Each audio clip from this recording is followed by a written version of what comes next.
So what I want to do in this video is just show you some hints and tips on how to use the electric eel wheel nano.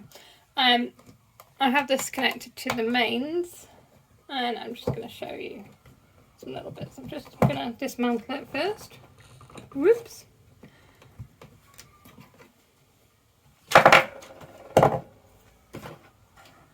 So this is the flyer that comes with the electric eel wheel nano. You've got a washer that keeps it on. Your bobbin, which are break apart bobbins. And this is the motor. We have the speed control on the side, and the twist direction Z and S on the side, and your power there. It also has little bits where you can affix it to a surface, because it is really light so it can slide around. I'll probably glue tack it down on this surface just for now.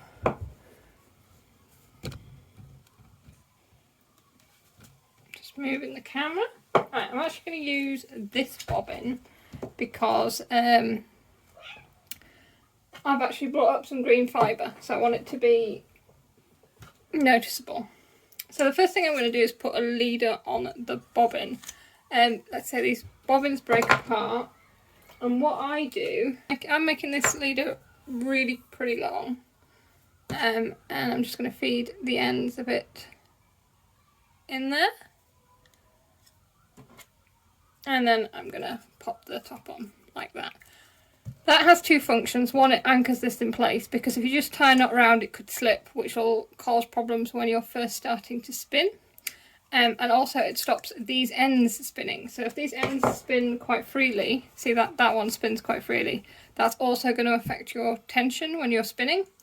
And tension is kind of one of the most important things when spinning. So that's a neat little trick to try. Just stick the ends in there. It's not going to go anywhere. So the bobbin goes onto the flyer. I'm already in a tangle. And then the end goes on, and that rests into the cradle like so. Okay, so now we're going to put the drive band on, which is this loopy bit of elastic. It goes over this little groove here and over the groove. Show you on the motor like that. I've had it a few times where it's just sort of slipped behind that, like that, and it will spin like that. So you might not notice at first that there's anything wrong, but it needs to go in the groove. Otherwise it's putting stress on the motor that we don't need. Now, the next bit is the tension band, which is going to go over into the little groove on the bobbin, and into this little hook bit here. My elastic has stretched out a little bit. When I first got this elastic, I put some little knots on it at the end just to sort of give me different tensions, but I'm already, because it's stretched out a bit as elastic does, I'm already going past those, so my normal tension is probably about here. But I'm just going to start it off in between those two so you can see what a loose tension looks like. I'm going to slide my yarn guides up. I usually keep one down here, so it's very close to the orifice, so there's no stress on it. And this is the one that's going to be used to sort of put my yarn up and down. To move these, it's really quite simple. You just sort of pinch them together and then they slide. If you try and slide them when they're not pinched, they're not going to go anywhere. But yeah, if you just pinch the two circles and then they'll slide up and down. Puka, are you helping?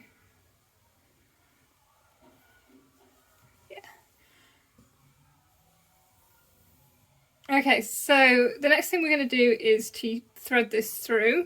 It needs to thread from the back to the front. So I'm making this look a lot harder than it is. So can you see the direction? This is the direction you want your fibre to go in when you spin. So it's going to go through here and from the back to the front of that one, and then to the back to the front of that one, and then it's going to go through here.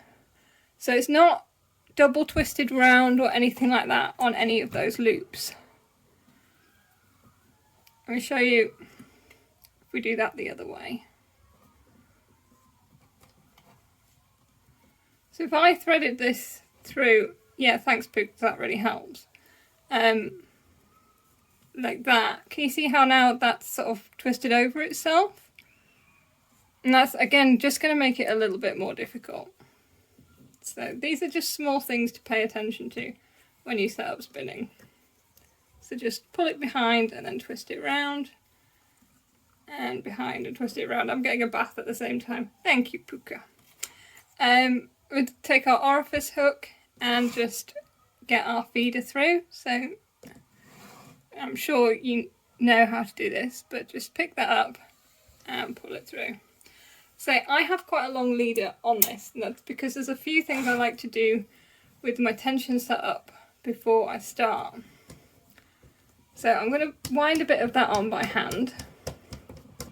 Go near fibre on this. I'm just going to play with my leader for a little bit. Puka, can I make you go away? Okay, so it's set up in the Z direction.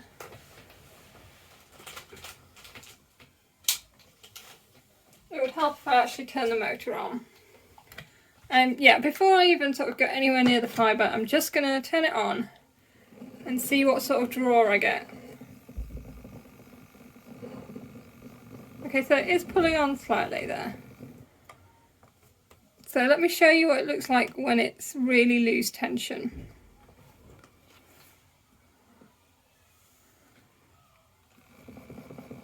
Can you see it's not pulling on at all? Pull that so you can see it. It's really sort of, it's not, so the tension on that is too loose. That's what it looks like. It is slowly pulling on, but really it's just getting a load of twist and not going onto the bobbin. So that's, my tension is too loose there.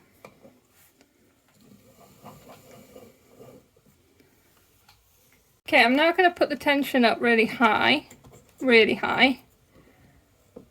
So those are my knots, and I'm putting it really high. And I'll show you what really high tension does.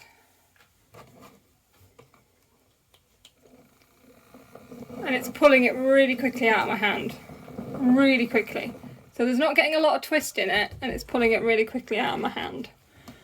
So it's finding a sweet spot. Even like, you can tell the tension is too high when you try and pull the yarn back out, because it's difficult to pull. So let's reduce it down again. Let's put it back between those two knots. Now when I pull it, it's a lot easier, but there is some resistance there. So when I turn it on again, it is building up twist, but then it is drawing on. So it's building up twist, and it's drawing on. Okay, I'm going to keep it at that tension for now. Okay, so I just draft out a little bit of fibre and loop it through my leader, and then I just loop it through my leader like that. Draft it a bit more, and I'm holding on to both the ends there. It's going to be a bit difficult to see my hands and the machine, but we'll look at the machine for now.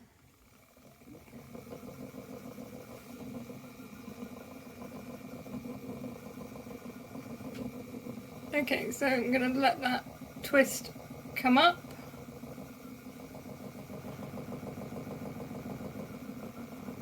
So my tension is a little bit loose because I'm getting these bobbles in it. Can you see the little bobbles? So it's getting overspun because it's not pulling on quick enough. So even though I tested it, with the fibre it becomes slightly different because the fibre is finer than the yarn that I was using before. So let's go again. Okay, it's better now. So I'm going to spin this quite fine, but I'm not going to worry about it being even. I haven't got the speed on very high, so it's going to be a bit underplied. But really you can just wait for it to build up.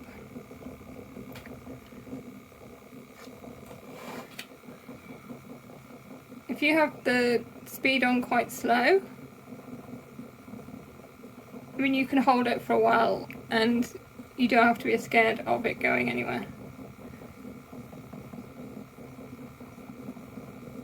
The most important thing is that you don't allow twist into the main body of your fibre. You're always sort of pinching and controlling where that twist is. I always think it feels like having like a little electric buzz that you keep between your fingertips. You're controlling where that little buzz goes. It's you that lets it go into the fibre, not the machine. So you're the conductor. And you hold it until you feel the buzz, then draft and let it go. Hold it. Little buzz. And just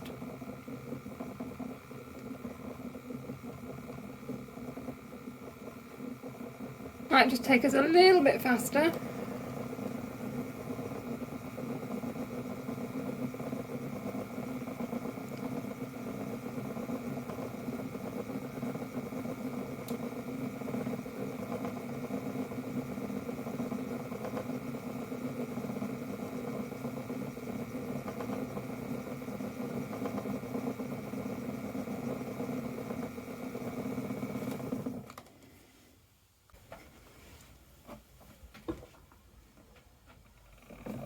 Just move the camera around so you can see from a different angle.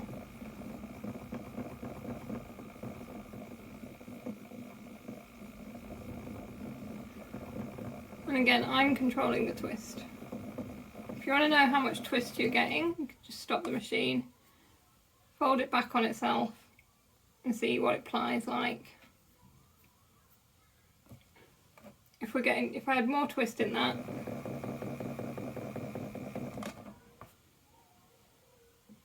it twists really tightly. So depending on how much twist you want in your finished yarn, you can add more or less. So I am very much a beginner spinner. I've only been spinning a few months. And I learned to spin machine spin, spinning wheel spin on this little thing.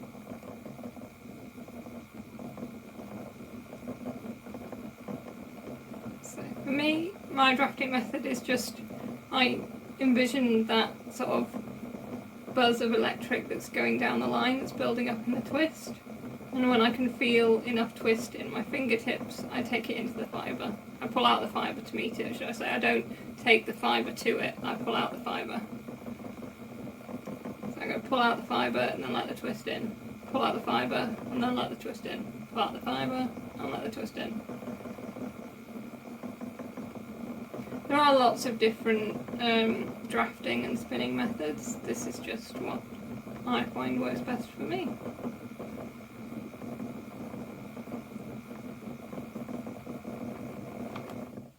When you've built up a little bump of fibre on here, you're going to move this down a bit so that it fills the bobbin evenly. Let's go a bit faster.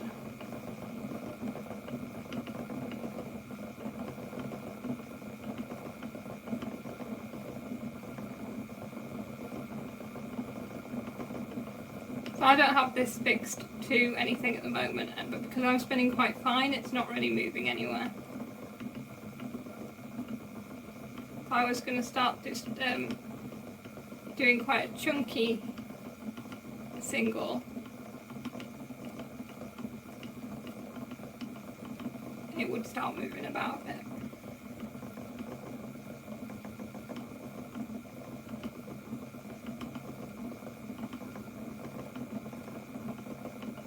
I'm trying to think if there's any other tips that I can talk to you about. The main one is getting your attention right, I think.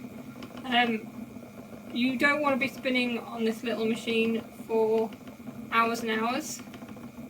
If you get like into a zone with spinning, maybe set a timer on your phone or something. It's not going to explode or anything like that, but it's a little motor, and it's not healthy for it to be running for days on end. So I'd like give it an hour at most, and then do something else and come back to it after half an hour or so.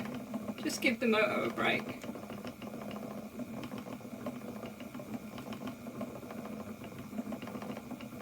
It doesn't make a lot of noise. It is quite rattly actually at the moment. There are a couple of things that you can do to check whether it's rattling. But yeah.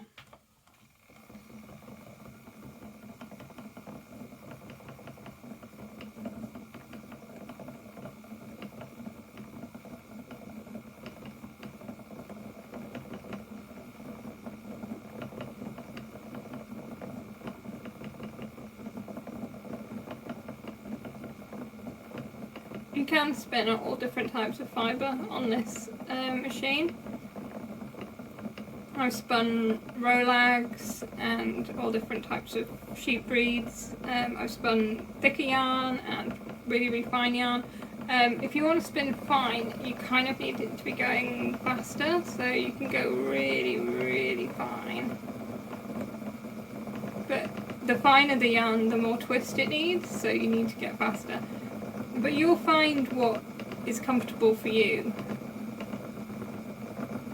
And then when you're comfortable just creating yarn, stick with that, and you can start changing it up when you're more comfortable with just creating yarn. And I think that's the stage I'm at the moment. I'm at the stage where I've got like a default spin, as it's called, and I'm quite comfortable just making that yarn. I either 2-ply it, or I 3-ply it, or chain ply it, but the spin is pretty much the same. It's very meditative and very relaxing.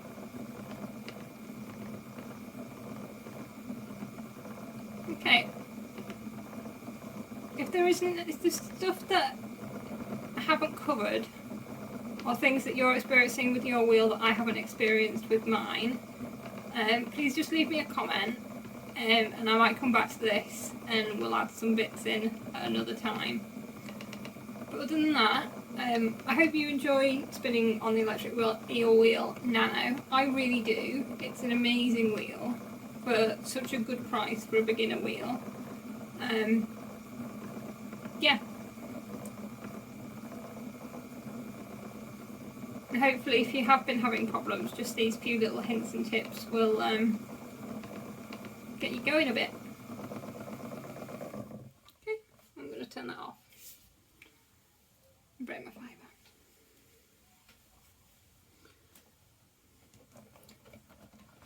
Also, I don't leave it plugged in if I'm going to leave it. When I'm stopping spinning, I just break my fibre. I tend to sort of loop it round like that, just so it's out of the way, because I know my cat will get it. But yeah, that's a few little tips for the electric EEWN Nano.